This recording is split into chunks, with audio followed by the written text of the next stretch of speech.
Ratnagiri godown stop येथील लागलेल्या आगीत शासनाच्या लाखो रुपये संपत्तीचं नुकसान झालं आहे। या नुकसानीला जबाबदार कोण असा प्रश्न नागरिकांमधून आता उपस्थित केला जातोय। गवताला लागलेल्या आगीने ज्वलनशील पाईप जळून अल्पावधीतच खाक झाले, त्यामुळे जीवन प्राधिकरण विभागाचे अर्थातच जनतेचे नुकसान झाले आहे। शहरातील नाचणे येथील हवामान केंद्रासमोर असलेल्या महाराष्ट्र जीवन प्राधिकरणाच्या गोडाऊनला आज सकाळी भीषण आग लागल्याची घटना घडली। आगीचे लोळ संपूर्ण शहरात दूरवरून दिसून आले। या आगीची माहिती मिळताच प्रभाग क्रमांक 5 मधील महायुतीचे उमेदवार सौरभ मलुष्टे यांनी आपला प्रचार अर्ध्यावर थांबवून तात्काळ घटनास्थळी धाव घेतली आणि मदत कार्य सुरू केले।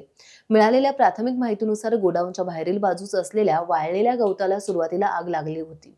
वाऱ्याचा वेग जास्त असल्याने ही आग वेगाने पसरली आणि गोडाऊनच्या आतपर्यंत पोहोचली। या गोडाऊनच्या आवारात पाणी पुरवठा योजनांसाठी वापरण्यात येणारे मोठमोठे एचडीपी पाईप साठवून ठेवण्यात आले होते। हे पाईप ज्वलनशील असल्याने आगीने अल्पावधीतच रौद्र रूप धारण केले। यामुळे पाईप्सचे मोठ्या प्रमाणावर नुकसान झाले असून नक्की किती वित्तहानी झाली आहे हे आग पूर्ण विझल्यानंतरच स्पष्ट होईल।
अरे वाह,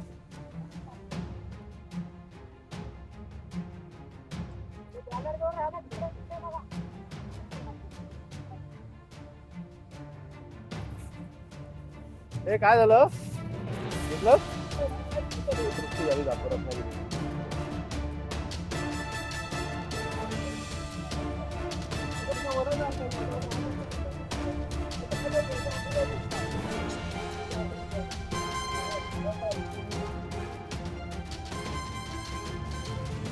हे ताजी आगाई.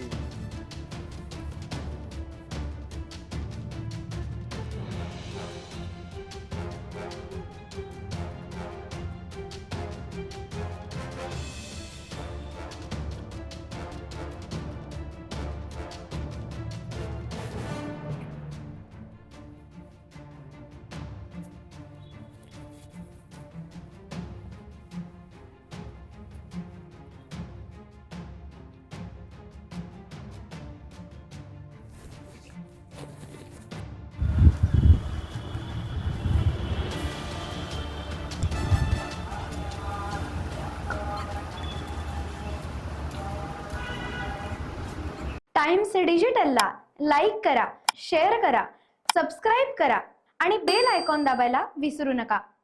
Times digital.